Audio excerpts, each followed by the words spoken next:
हातकणंगले तालुका येथील तळणगे ग्रामपंचायतीमध्ये ग्रामस्थांनी घनकचरा घंटागाडी संदर्भात काढलेल्या मोर्चामध्ये आज ग्रामस्थांच्या वतीनं कचरा ग्रामपंचायतीच्या दारात आणून ओतला व ग्रामस्थांनी विचारणा केली की घंटागाडी कुठे आहे। तर ग्रामसेवक यांनी घंटागाडीचं बिल अदा न केल्यानं ती परत पाठवण्यात आल्याचा खुलासा केला। यावर निर्णय घेण्याचा अधिकार माझ्याकडे नसून ग्रामस्थांना त्यांनी ग्रामपंचायत सदस्य यांच्याबरोबर विचारणा करण्याचं सांगितलं असता एकही ग्रामपंचायत सदस्य ग्रामपंचायतीमध्ये उपस्थित नसल्यानं ग्रामस्थांचा राग अनावर झाला। ग्रामपंचायतीच्या दारात आक्रोश मोर्चा काढत ग्रामस्थांनी तळमळीनं ग्रामसेवकांना विचारणा केली असता ग्रामपंचायत कार्यालयाला टाळ ठोकण्यापर्यंत ग्रामस्थांनी धडक दिली असता हुपरी पोलीस स्टेशन यांनी हस्तक्षेप करून तो विषय बीडीओ म्हणजे गटविकास अधिकारी यांच्याकडे येत असल्यानं त्यांनी सक्षम अधिकारी ग्रामपंचायत तळणगे यांना देणं गरजेचं असताना दुर्लक्ष केल्याचा आरोप ग्रामस्थांच्या वतीनं करण्यात आला। ज्या ग्रामपंचायत सदस्यांनी घंटागाडी गावामध्ये आणली त्या ग्रामपंचायत सदस्यांच्या जाहिरातबाजीवरून घंटागाडी परत गेल्यानं आज नागरिकांनी रोष व्यक्त केलाय। तळणगे ग्रामपंचायतीचा चाललेला कारभार पाहता ग्रामपंचायत सदस्य यांनी केलेला घोटाळा व MIDC मधून जमा केलेले प्रोटोकॉल याची विचारणा ग्रामस्थांनी केली असता सर्व सदस्यांनी आपला नैतिक अधिकार स्वीकारून राजीनामा द्यावा अशी मागणी करण्यात आली आहे। यावर ग्रामसेवकांना उत्तर देता आलं नसल्याचं समाज मंदिराच्या लाईटचा प्रश्नही समोर आला।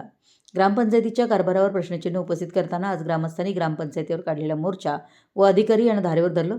यावेळी एकही ग्रामपंचायत सदस्यांनी या ठिकाणी मोर्चाला लक्ष न देता मोर्चाकडे दुर्लक्ष केल्यामुळे ग्रामस्थांमध्ये संतापाची लाट निर्माण झाली आहे। सध्या तळणगे ग्रामपंचायतीची परिस्थिती सरपंच डेप्युटी सरपंच अपात्र झाल्यानं निर्णय कोण घेणार असं ग्रामसेवक यांनी गावकरी यांना सांगितलं।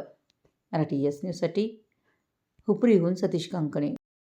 तुम्ही त्या गोष्टीचा राग व्यक्त करणं किंवा रोष व्यक्त करणं हे स्वाभाविक आहे।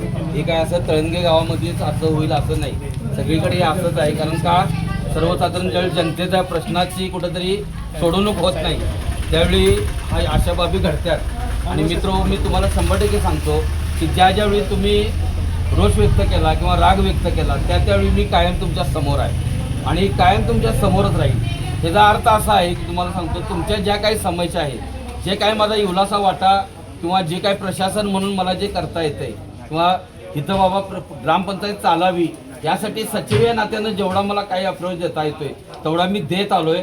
आणि हात दिल्यामुळे मी तुमच्या समोर उभा राहतोय।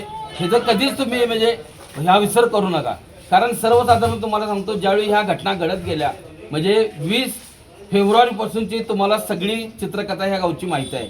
20 फेब्रुवारीपासून मी स्वतः लढा लागलोय कारण त्याच्यामध्ये कुठलीही पॉवर ऑफ अटर्नी इथं झालेली नाही आणि तुम्हालाही माहिती आहे। आणि कुठेही तुम्हाला सांगतो एखादा JCB आणणे, एखादं लिकेज काढणे किंवा त्या दिवशी रविवार आहे शनिवार आहे हा मी कधी बघितलेला नाही। फक्त एवढंच काय की तुम्हाला ॲट ए टाइम मी 1000 माणसांना उत्तर देऊ शकत नाही आणि माझं ज्यावेळी उत्तर मी तुम्हाला देतोय त्यावेळी त्याच्यामध्ये कुणीही मला क्रॉस करत नाही। कारण का इमानाने सत्य माझ्यापाशी आहे। तुमच्या लक्षात आलं काय? त्यामुळं मला एवढंच म्हणायचं आहे की आत्ता जे काय तुमच्या 3 मागण्या आहेत ह्या रास्त मागण्या आहेत। हे बघा गेले जूनपासून आपल्याकडे सही नमुन्याचा प्रॉब्लेम आहे। त्याच्या अगोदर